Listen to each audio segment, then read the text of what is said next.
The only important word in this slide is we are the Ohio State University. Josh didn't do a good job of emphasizing on the. And it always, I always chuckle about it because who do you think I should root for?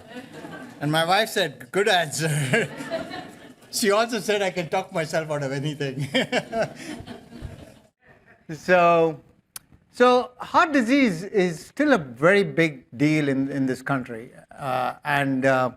Just to put it in context, every 26 seconds, one of us dies of a heart attack, okay? And every 45 seconds, one of us has a stroke.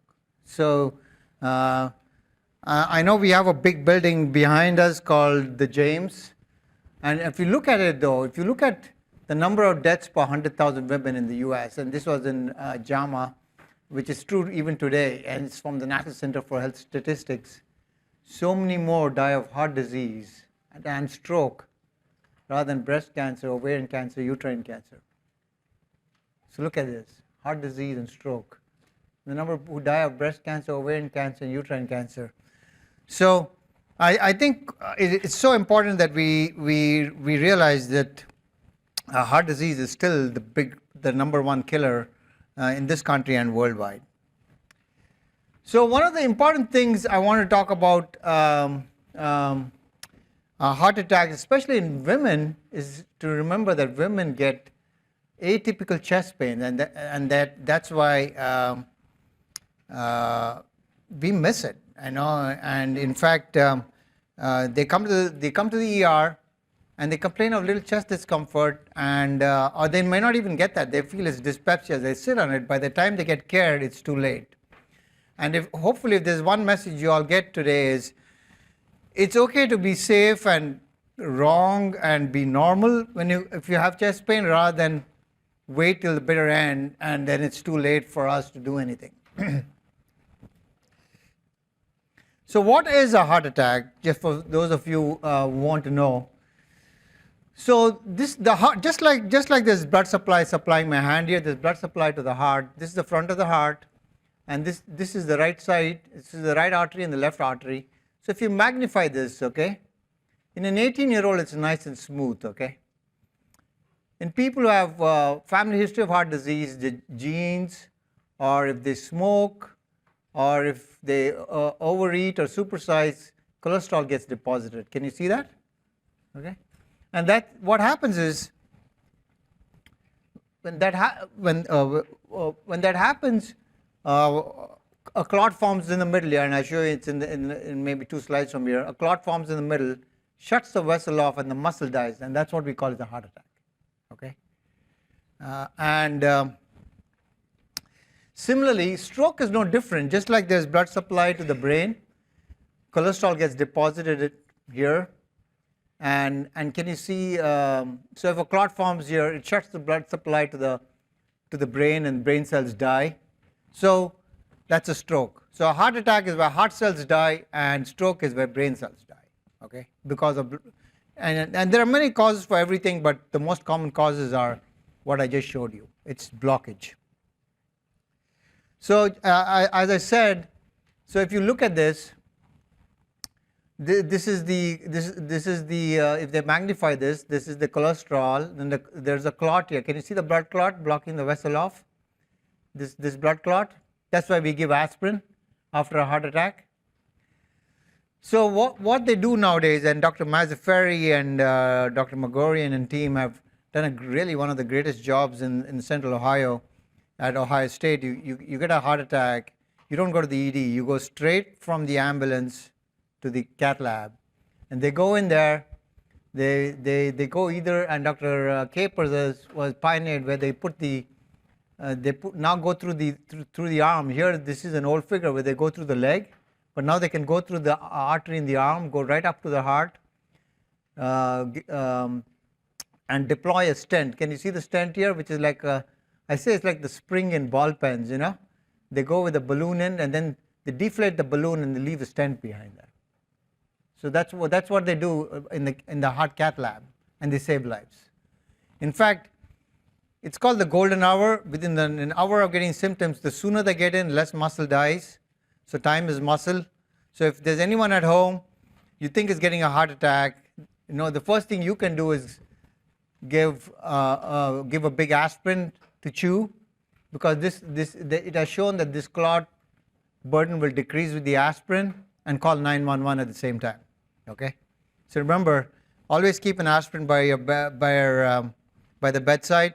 In fact, my daughter's piano teacher, her husband was 88 about 2 years ago, and he complained of chest pain, and she had aspirin by the bedside. I was so impressed. I said, even I don't have aspirin by my bedside, So anyhow, she saved his life by giving him aspirin. So just giving an aspirin saves when you get a heart attack, not before you get a heart attack, but once you get a heart attack. So the other big thing when there are blockages is they can do bypass surgery, and here Dr. Whitson and Dr. Peter Lee and the whole team here can do bypass surgery for where they can actually, if there's those blockages which I have shown you, they're very severe, they can take an artery from here which is supplying your left arm here. From that artery there is an artery which supplies the front of your chest wall, and that artery they can redirect it. That's why they call it bypass, to the blood supply to your heart. Okay.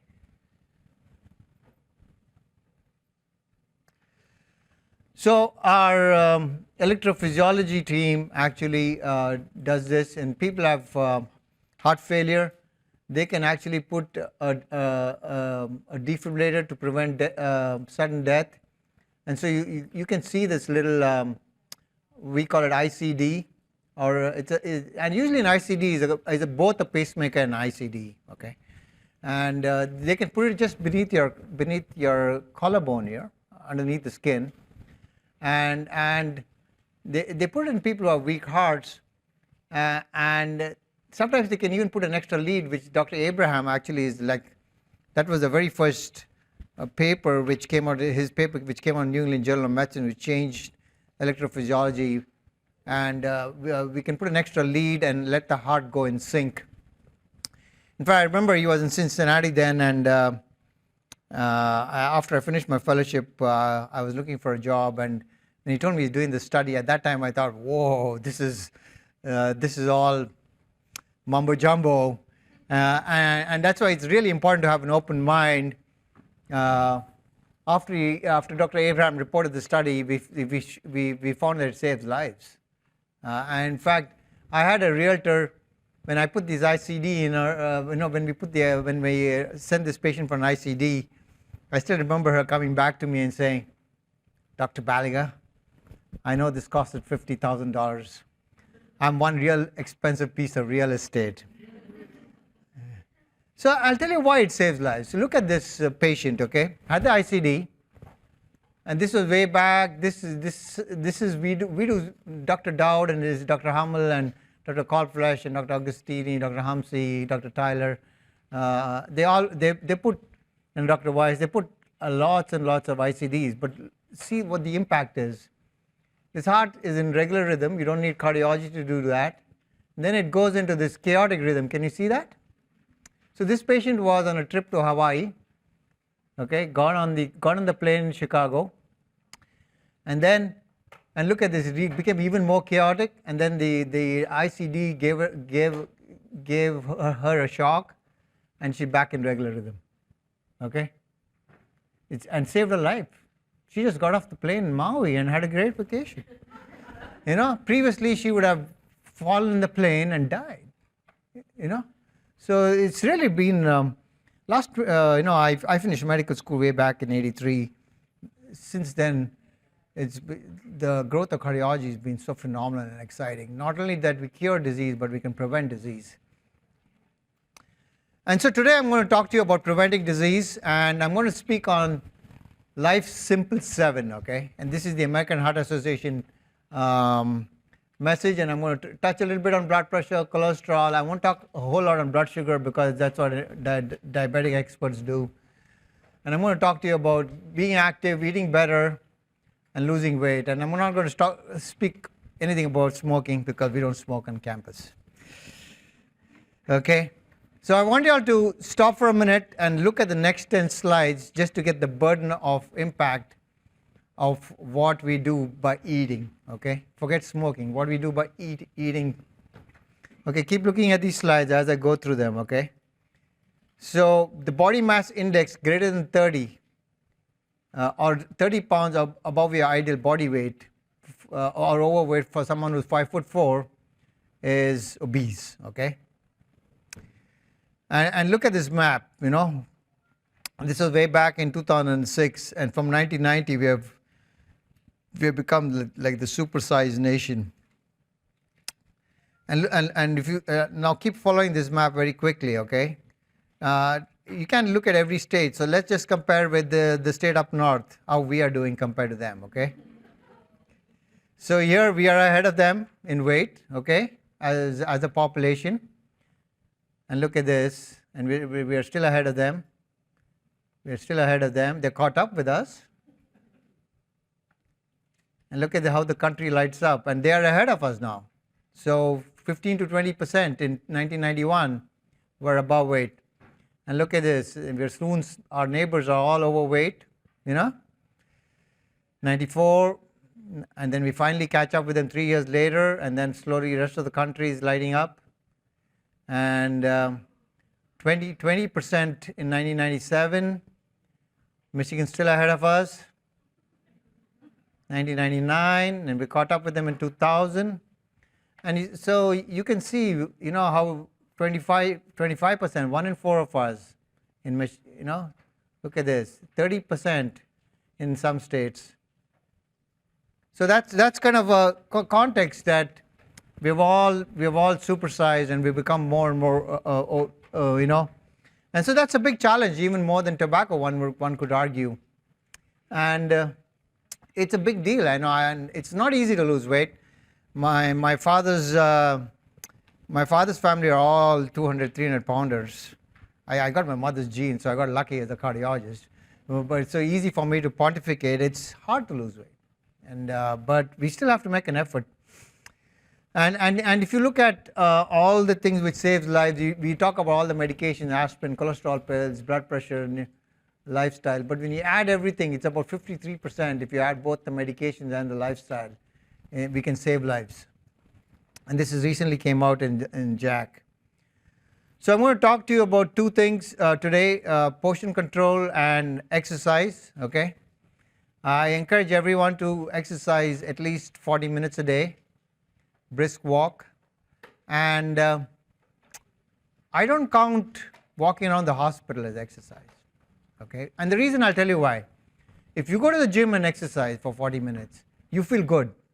The good hormones go up. Okay, but if you're running around the hospital, it's better than being a couch potato, don't get me wrong, but it's not the best hormones which are going up. So if you want what is called leisure time activity, you really want to exercise 40 minutes a day for yourself.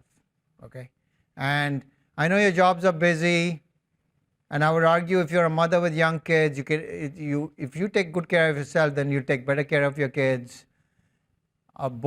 Whichever party you belong to, our presidents exercise aggressively on both sides of the aisle, so there's no reason not to exercise. But when it comes to weight loss, anyone can tell me what percentage is exercise more important or diet more important for weight loss? Diet. Anyone going for exercise? Okay. I'm preaching to the choir here. Actually, it's diet. 75% of weight loss is due to diet. And the reason is, if you look at our gastric bypass patients, these patients are 400 pounds, okay? They can't walk, leave alone exercise. We reduced the stomach size. And I had one patient, we did gastric bypass. We reduced his stomach size, he ate less, he lost 150 pounds. And guess what? What happened? His diabetes went away, okay? And I've said from my own experience, like most good physicians, I had never seen a doctor till 2 years ago. And because the OSU Healthcare said, okay, we'll give you $300 if you check all this stuff. And so I went to my primary care physician and I said, so I went and checked my A1C, It was 6.1. I said, oh my God, I'm not overweight. So actually, I was overweight compared to what I was when I was in high school, okay? So I started eating less, and I lost 10 pounds about in the last 2 years, and my A1C went down to 5.2. So what I'm going to try to tell you is, for many years, they say diabetes were not reversible, but after seeing my gastric bypass patients, and I think if you lose enough weight, your diabetes, even if it doesn't completely reverse, it'll get a lot better, okay? And it's so important to do that. In fact, I would argue, and it's so hard because both my siblings, they're not physicians. There's no way I can convince them to eat less. And guess what? Their A1C is like off the charts, you know.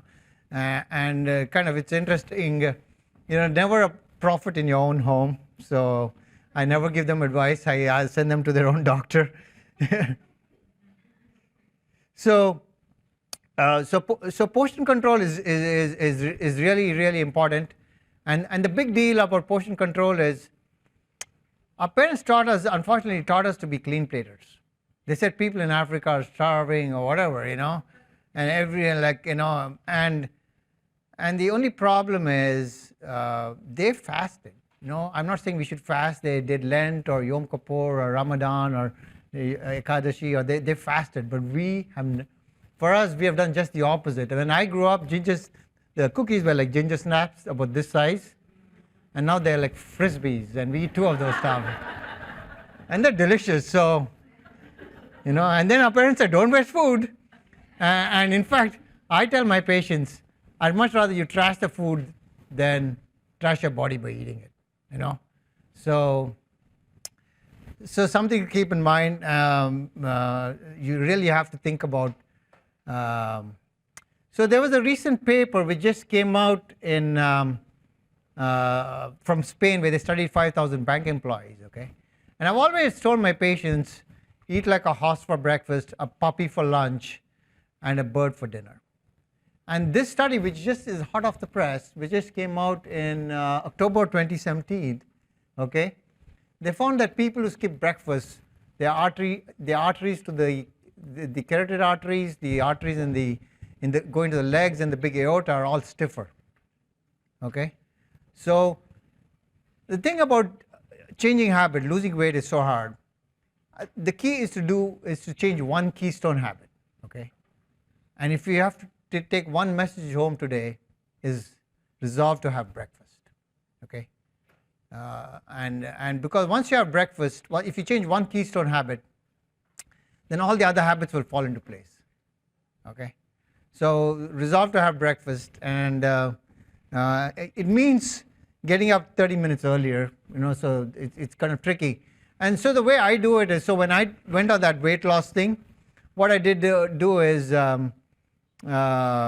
it takes a village to lose weight. So you need your spouse on your side, And it's so difficult. My wife used to cook this great dinner, and I would not eat it. And so we came up with a deal. So what she would do, she'll cook it now, and she'll leave it for my breakfast table. And so I'll have a very, very heavy breakfast, And so you really have to make that kind of extra effort to change a habit. And there's a book called The Power of Habit by Charles Duhigg. It takes about 60 days to change a habit, okay? This is not going to happen overnight. You've got to keep on doing it.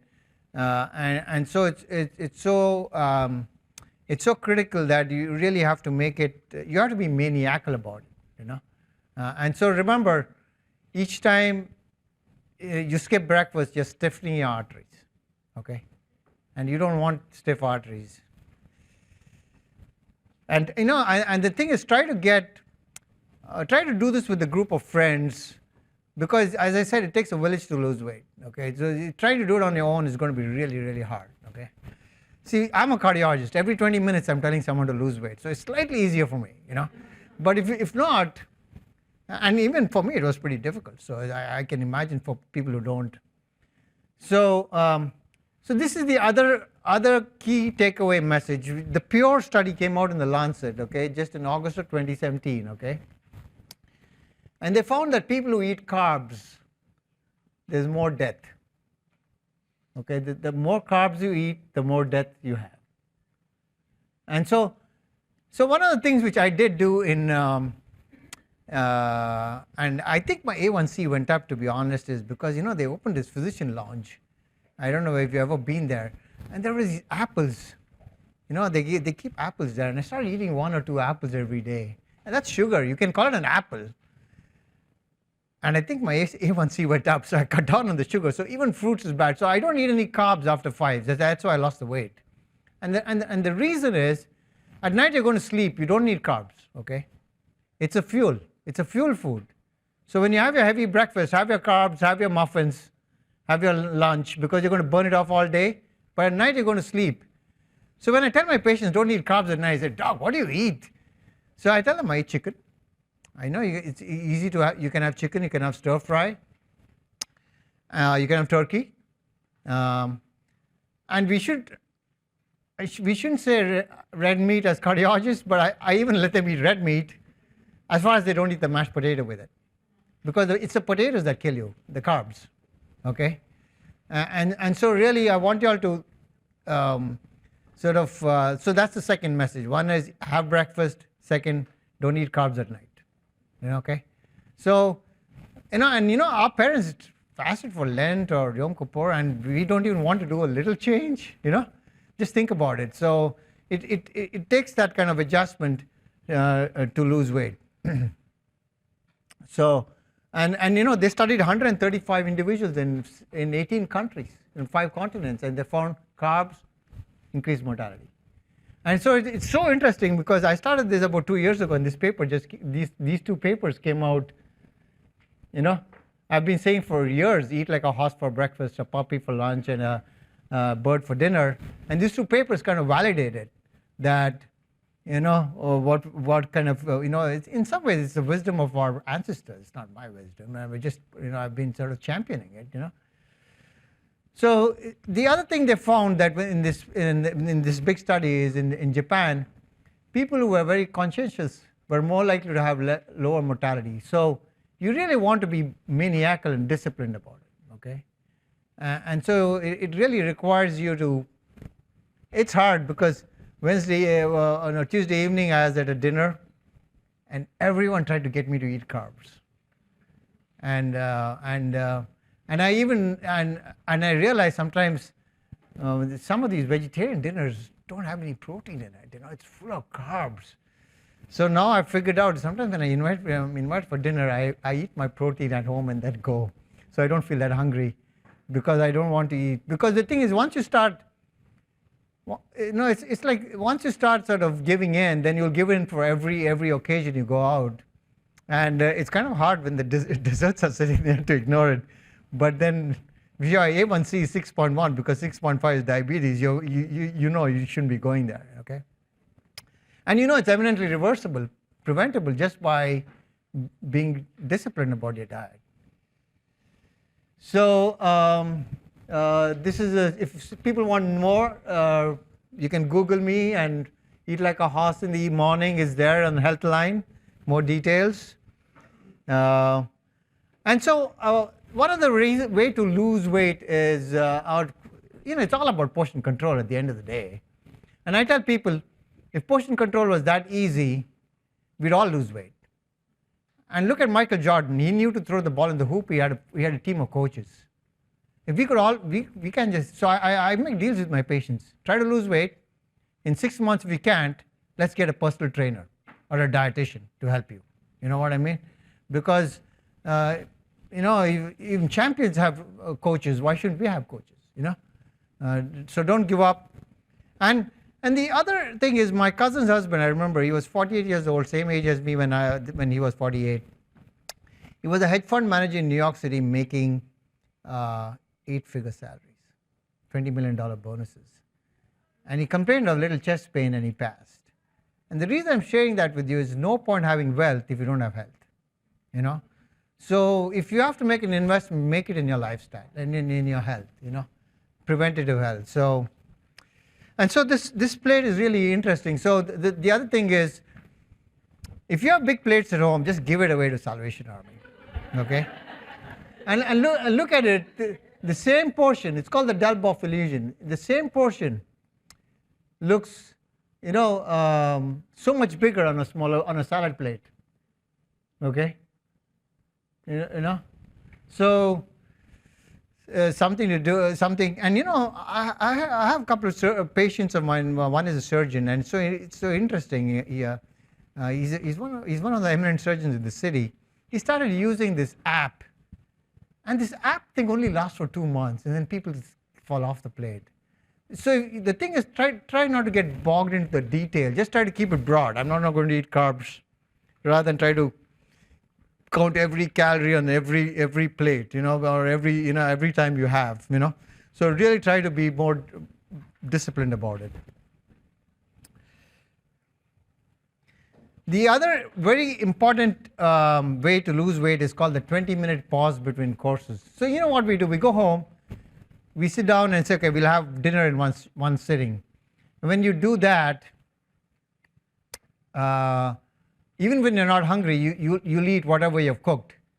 So the thing is to have your first course, to have the salad and wait for 20 minutes. And what the body does is it sends signals to the brain you're full. So when you have your second course, you're automatically going to eat less. So when I started going off the carbs, I just didn't do this. I first went off rice, then I went off wheat, and then I went off bread. So it took me 3 months to change that habit. I didn't go like cold turkey, So something to think about if you want to lose weight. So just to put it in context, a can of Coke, and you all answered the question right. Weight loss is mainly calories. 140 calories in a can of Coke. To burn that, you may have to do square dancing for 30 minutes. So this is an interesting table, So it's very difficult to burn off calories. Okay, so it's not easy. So this table is really interesting.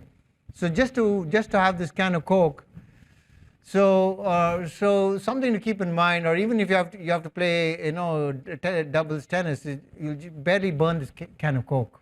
Okay, so and many of my patients, when they just switch from regular Coke to Diet Coke, they lose 20-30 pounds, just switching to diet, because there's so much sugar in soda pop.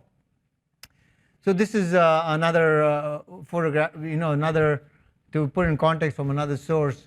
140 calories, you'll have to box for 10 minutes, ski for 20 minutes, so it requires intense activity to burn what you eat. So this is the blog which OSU Wexner Medical Center has. I like the blog because it's got a photograph of me like from 20 years ago.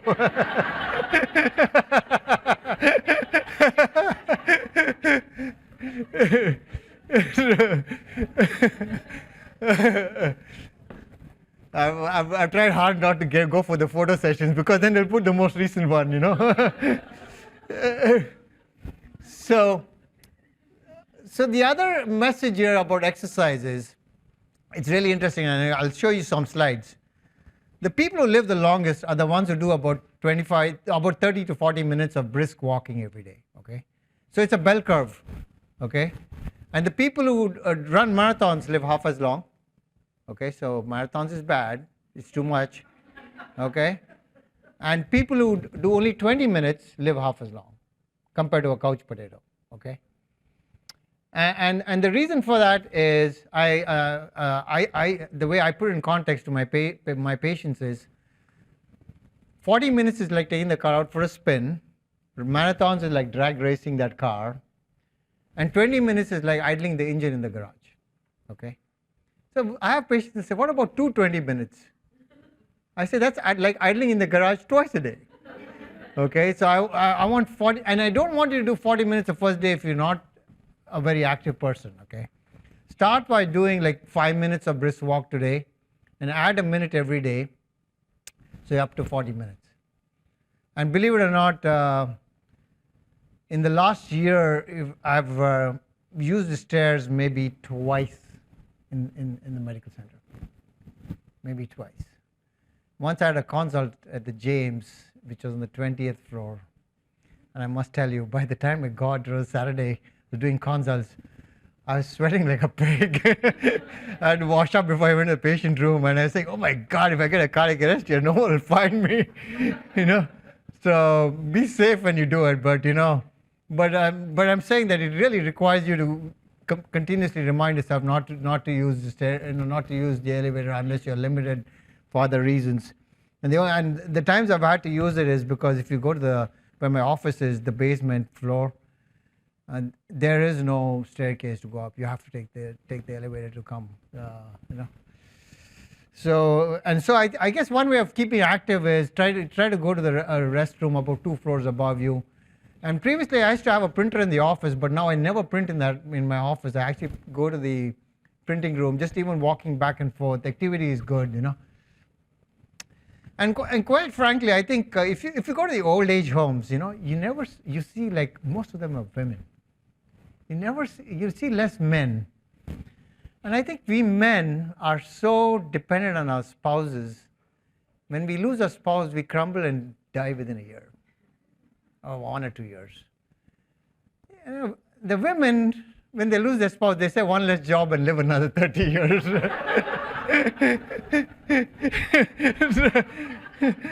And quite frankly, when I come back from a long day's work and my wife had a full-time job, I'll come back and say, I'm tired and watch TV. My wife should just come back, kick her shoes off and do the thing for the kids, run around, and she'll only sit down at 9 o'clock and do all her stuff, you know what I mean?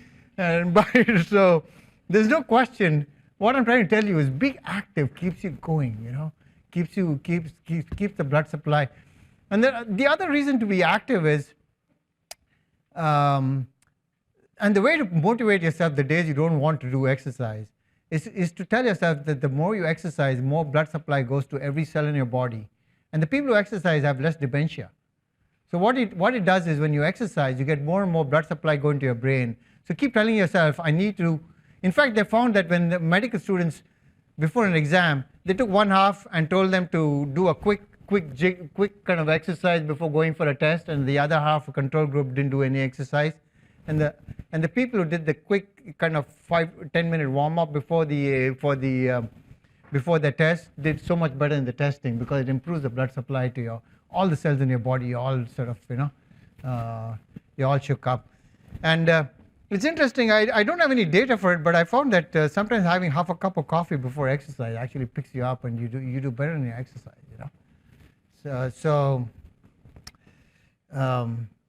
So this is the data. If you all ever had a treadmill test, one of the things you want to look at is what the METs is. That's the amount of consumption.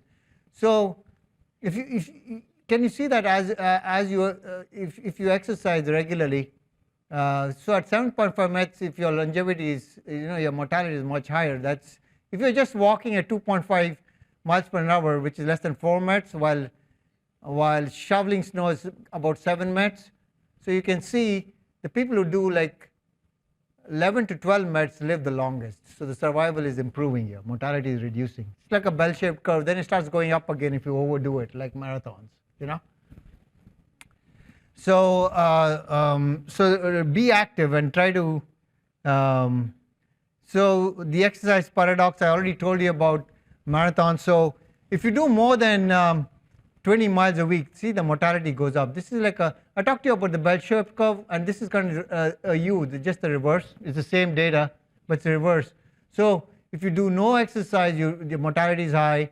If you overdo it and do the marathon, its mortality is high. So so by running distance, if you do about 10 to 15 miles a week, you're likely to live the longest. Okay, so there's about 2 miles a day. Okay, so if you're doing it 3 or 4 miles an hour on the treadmill, so you can do that in 40 minutes. I do it in 30 because I do 4 miles an hour. My legs are longer, but if your legs are not as long as mine, it'll take you 40 minutes rather than 30 minutes. Okay, and that comes to about 2 miles, and that comes to about 15 miles. Okay, a week. And I don't even allow my patients Sunday off. I used to give them Sunday off, but especially once you're above 40, okay, the young people here don't have to worry. But after 40, your metabolism slows down. So you really have to up your game. and you have to make it up by being active. So have you ever been to a dinner party, a poolside party? All the kids are jumping into the pool and getting up, and jumping in the pool. And what are the adults doing? Eating barbecue. And what I'm trying to say is it's the activity, being on the go all the time. So it's so important.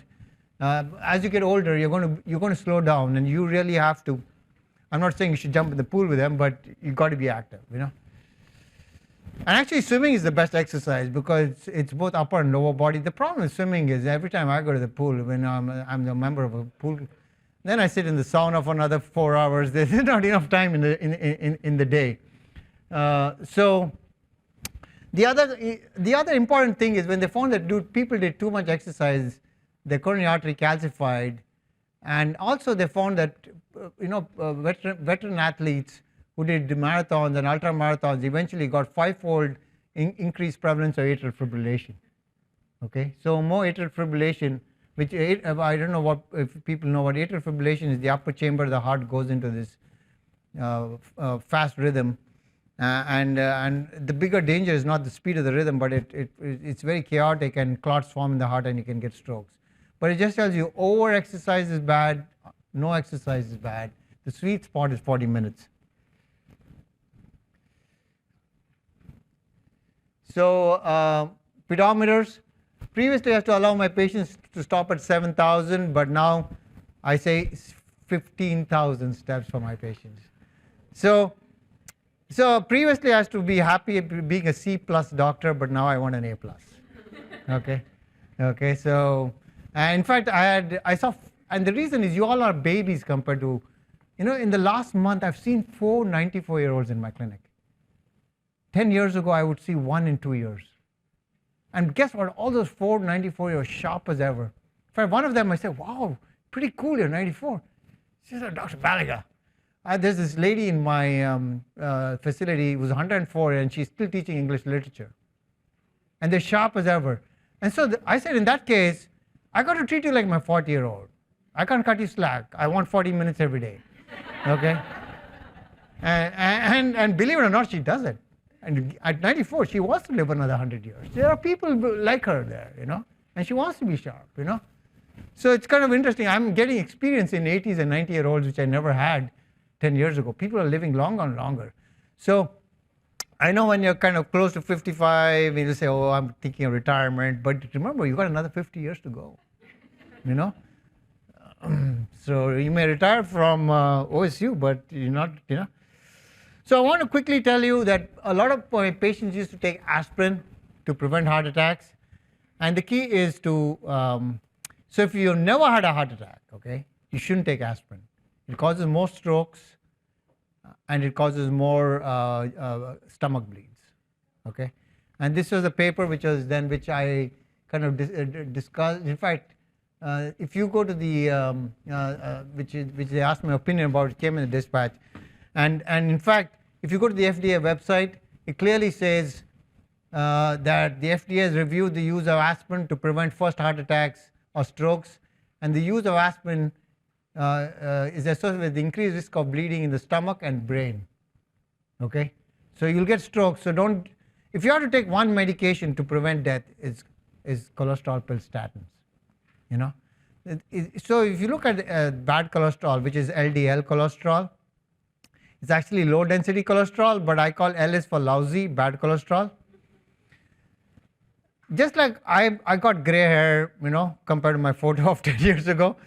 Just as we age, infants have an LDL of 40, okay? As you get older, your LDL goes up, your bad cholesterol goes up. Okay? And so if you have to take one medication, it's a statin, okay? So the question is fish oil good for you? So as far as heart disease is concerned, there was a big paper which showed that fish oil was associated, was no use in heart disease, okay? In fact, if you are getting fish oil from over the counter, they're made from fish from the Great Lakes, which contains mercury. So I wouldn't buy that fish oil from your local health food store. The only fish oil which we prescribe is prescribed fish oil, which they get the fish from Norway, but that's prescription for fish oil. Fish oil doesn't prevent heart attacks. In fact, there was this paper from Berkeley and actually in Cambridge. They found the reason fish oil didn't work in preventing heart disease is you need to have the gene. You need to be a Viking or an Inuit Indian or a Greenlander. Okay, Indian guys like me, it won't work. Okay, so if you don't have the genes, fish oil is no use. Okay, so just to put it in context, look at the average adult American's total cholesterol, 210. Guess what? The Inuit Indian and the pygmy, their total cholesterol is 110. Not their bad cholesterol, their total cholesterol. Because we have supersized, you know. So this is the same thing. You know, when what they do with the cholesterol particles is they put in a centrifuge tube, and what goes to the bottom is what is the HDL, that's high density. But actually, I say it's a healthy cholesterol or good cholesterol or happy cholesterol, and LDL is your lousy or bad cholesterol. Okay, I just wanted to show this figure to you all. So as I said, infants have an LDL of 40. Okay. And every 30 milligram LDL is your bad cholesterol. For every 30 milligram increase, your heart disease risk increases by 30%. So 40 to 70 is 30%, 100 is 30. And in fact, a few years ago, they used to say if you didn't have a heart attack, your bad cholesterol should be less than 100. But if you did have a heart attack, it should be less than 70. And I would argue, why wait for a heart attack? Okay, everyone should be less than 70. And the reason was, 20 years ago, all the statins were not generic. They were expensive, Lipitor and Crestor and all. And if Medicare had said that, they would have broken the Medicare bank. And now that the statins are generic and like it's $4, in fact, if you go to Myers, it's free. No, there's no such thing as free because they know that you'll buy other things there. But you know, but if you reduce your, so now they've said that if your risk is high, there's a risk calculator, you should consider yourself for a statin. Okay. So I told you about that 170, this is what I'm trying to say. And in fact, a very low dose of statin, I have many of my colleagues who complain of muscle pains with statins. I've made them take it alternate days. And even a very low dose decreases your cholesterol by 28 to 45%. So I encourage people to take it in alternate days if you don't tolerate it. And very briefly before I stop, the new blood pressure guidelines came out in November, and so that I'll let you all know. So if the systolic blood pressure, which is the upper blood pressure number, is 140, for every 20 millimeter increase above, say 115, your heart disease that doubles. Okay, for all ages, even up to the age of 90. And similarly, so from 115 to 135 doubles, 135 to 155 doubles, and so on. So you really want to keep your upper number as low as possible, and you want to do it with lifestyle rather than medications. And this is the stroke. Even the stroke, for every 20 millimeter increase, the risk of stroke that doubles. So it's really important. This is the new classification of who's got high blood pressure, and so you see they're really trying to. They even call blood pressure between 120 to 130 as being elevated. They haven't called it high blood pressure, but they really want you to crank up the jam on your exercise and diet. So and the thing is, even if you drop your blood pressure by 2 points, you save 3 lives out of 100, and if you reduce it by 5 points, you save 7 lives out of 100, and that's a big deal. And you reduce strokes by 14%. Okay, death due to strokes. So one last thing I want to talk about salt, because salt and high blood pressure is important. This is a recent study that came out on JAMA. So the average American has to eat 2 grams of salt. Most of us who eat TV dinners eat 7, and those who eat out every day eat 21 grams of sodium in a day. If you're not a good cook, what do? You throw salt on the food. Okay? And in fact, you go to any restaurant, if it's a Michelin 3 stars, it's salt. Okay? And actually salt is, you can eat a no sugar diet, because you can have coffee without sugar, but you can't have a diet without salt because it's completely tasteless. Okay?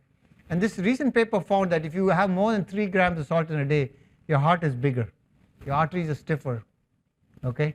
So what's the salt content in your food?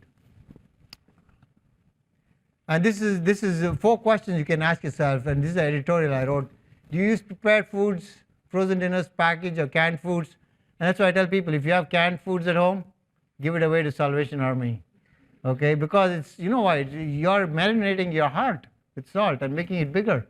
Okay, no salts, potato chips, salted nuts, you eat in restaurants, and you salt your food on the table. Okay, so when I ask my patient, do you salt? They say, oh, we don't add salt, but there is salt in the food. And previously, there were no fridges, so they preserved meats by using salt, you know. So salt's such a part of our culture.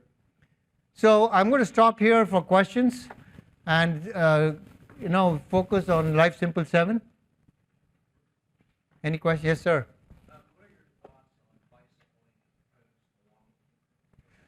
So any form of brisk exercise is good. So biking is good. Actually, previously I used to get my patients to buy treadmills, but it's so hard on your knees, so I get them to buy bikes, stationary bikes. The problem with bikes is in the winter you're not going to bike. You know, so stationary bike, put it in front of the TV, and just do it for 40 minutes. You know, it's so much easier than a treadmill. I do treadmill, but I think bike is much any of the. In fact, it kind of gets tedious to do one kind of exercise. If you can do all, it's even better. And the advantage of going to a gym is moods are contagious. You see other people exercising, you're going to do it. You know. Yes, sir. Yeah, so when heart attack happens, how much aspirin? Take a big aspirin and chew it. 300 milligrams, 325 milligrams. Yeah.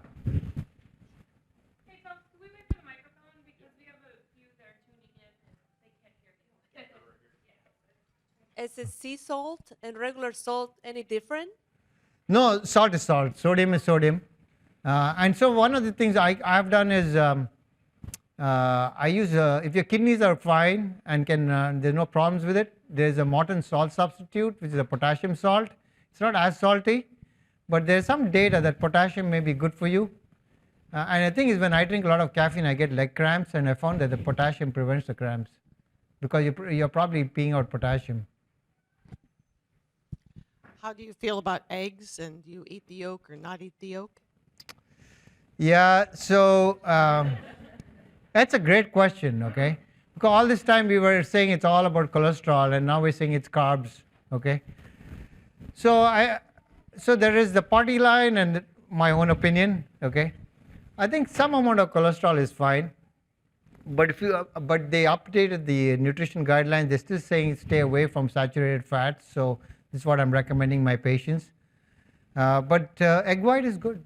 Yeah, at least at least I eat at least 4 eggs. So the average requirement of protein is 56 grams for a male and about 36 grams for a woman of protein, and each egg contains about 6 grams. So I have a lot of I have at least 4 eggs a day, egg whites, and I ate a lot of chicken meatballs and chicken wraps, lettuce wraps in the evenings because no carbs, so I have to make it delicious.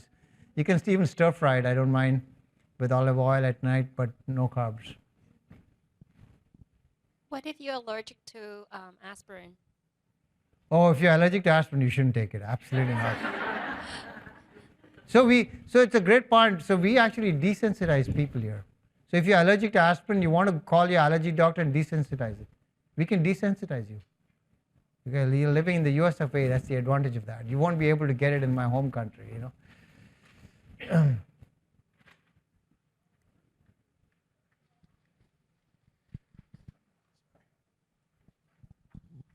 You mentioned food and changing diet as like a key component. My question would be for some people who might be on like say a budget, and what advice would you give to somebody who's like maybe struggling with their finances, or like, I can't just get all the healthy choice options that are like $1 or $2 more because that adds up, So actually we have so much extra food in this country, okay?